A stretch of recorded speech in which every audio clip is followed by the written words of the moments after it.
की मांग कर रहे सत्याग्रहियों की करीब सभी मांगे मान ली है।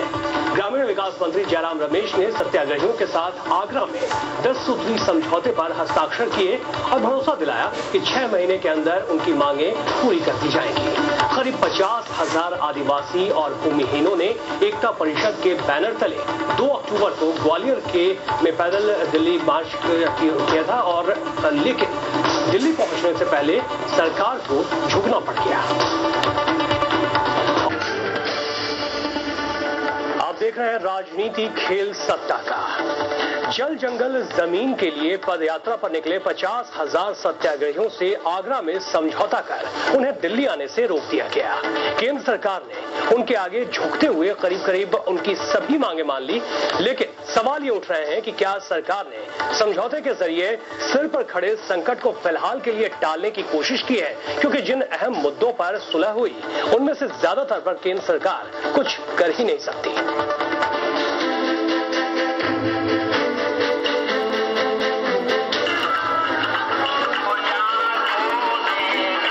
2 अक्टूबर को ग्वालियर से दिल्ली के लिए चली सत्याग्रहियों की पदयात्रा को आगरा में ही मुकाम मिल गया।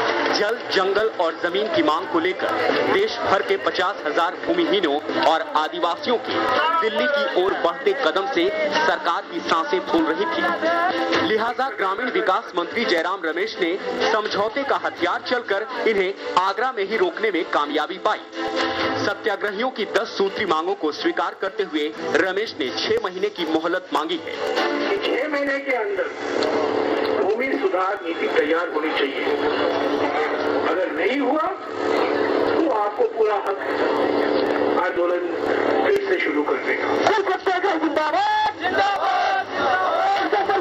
10 सूत्री मांगों पर समझौते की सबसे खास बात यह है कि सरकार ने 6 महीने के भीतर राष्ट्रीय भूमि सुधार नीति बनाने, कृषि भूमि और आवास भूमि पर भूमिहीनों के अधिकार के लिए अलग से कानून बनाने और जमीन से जुड़े मामलों के त्वरित निपटारे के लिए फास्ट ट्रैक कोर्ट के गठन का वादा किया है।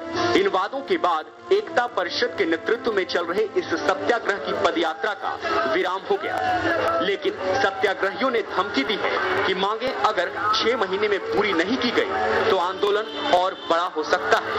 हालांकि सत्याग्रहियों के नेता पीवी राजगोपाल ने जयराम रमेश के वादों पर पूरा भरोसा जताया है।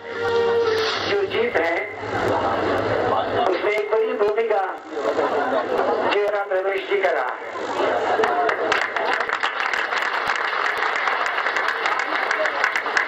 आंदोलन हो सकता है, आंदोलन बहुत होता है, आंदोलन को अनदेखा भी किया जा सकता है, लेकिन जयराम रमेश जी को भी महसूस हुआ। लेकिन इस समझौते को लेकर कई तरह की आशंकाएं जाहिर की जा रही हैं।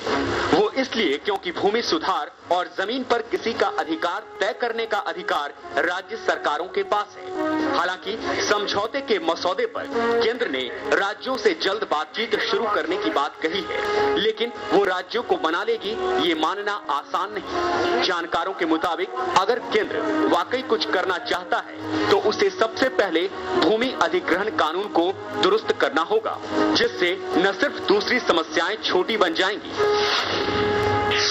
बल्कि बेजमीन होकर नक्सलवाद की राह पकड़ने वाले आदिवासियों को भी हथियार उठाने से रोका जा सकेगा। सचिन सागर, न्यूज़ एक्सप्रेस, आगरा। राजनीति में